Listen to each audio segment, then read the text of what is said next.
Привіт! В цій партії я отримав досить напружену позицію, але один проміжний хід перевернув хід гри. Давайте подивимося, як це було. Беріть чайок, приємного перегляду. Партія починається ходом d4, чорні відповіли e6, і після кінь f3 поставили пішака на d5. Білі розвивають свого коня на c3, чорні ж грають кінь f6. Після цього було слон f4, а чорні розвивають свого слона на поле b4.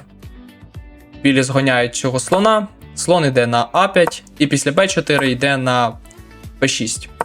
І тут білі поставили свого коня на поле Б5, але я просто зганяю цього коня і рокіруюсь. Після цього білі зіграли Е3, а я ставлю коня на поле С6. Потім було слон Д3, і після ходу слон Д7 білі рокірувалися. Далі я граю А5, а білі поставили коня в центр. І після розміну я розміняв спочатку тури, а потім забрав пішака Б4. Далі відбувся розмін на полі d7, і білі зіграли слон Б5. Я ж проштовхую свого пішака, і білий слон відходить на А4, що виявилося помилкою. Я тут зв'язав цього слона, і білі відразу відійшли з цієї зв'язки, а я ставлю ферзя на поле Е7.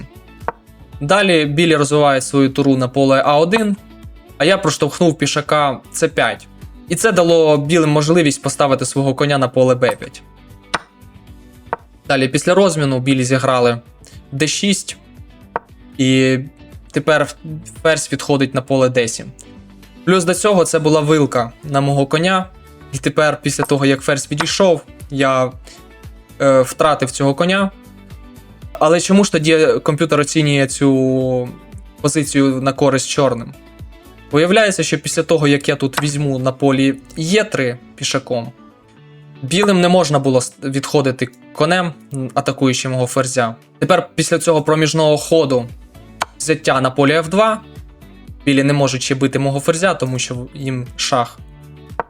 І після того, як король відходить, я міг тут побити цього коня, і якщо, наприклад, білі б'ють ферзя, то я даю шах турою і провожу тут свого ферзя.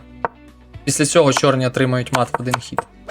Але в партії я не знайшов цього удару. Я зіграв ферзь С8, білі ж відійшли своїм слоном на поле Е5, а я тут атакував ферзя своїм чорнопольним слоном. Не дуже вдале поле вибрав цей ферзь, тому що я розвиваю свого коня з темпом. І він знову змушений відходити. І білі тут знову помилилися, поставивши свого ферзя на поле F4. Після цього я також випускаю частку переваги, я знову не знайшов кращий хід. Можна було знову бити цього коня. І після розміну виявляється, що білі взагалі отримують мат. Цей пішак виявляється занадто сильним. Але в партії я відійшов на поле d8, білі напали на мат, я проштовхнув пішака на f6. Білі ж тут знову помилилися, вони зіграли g3. Тут я вже побив цього коня, тепер я атакую ще туру. Білі дали шах, я відійшов, вони відійшли турою. Але тут я даю вилку конем, забираю туру. Потім ще один шах. Я просто пропоную розмін ферзів, але білі відходять і отримують ось такий мат. В цій партії білі просто недооцінили цього пішака. Ось цей проміжний хід просто перевернув цю гру на користь чорним. Якщо вам сподобалася ця партія, тисніть вподобайку, підписуйтесь на канал. Дякую за перегляд.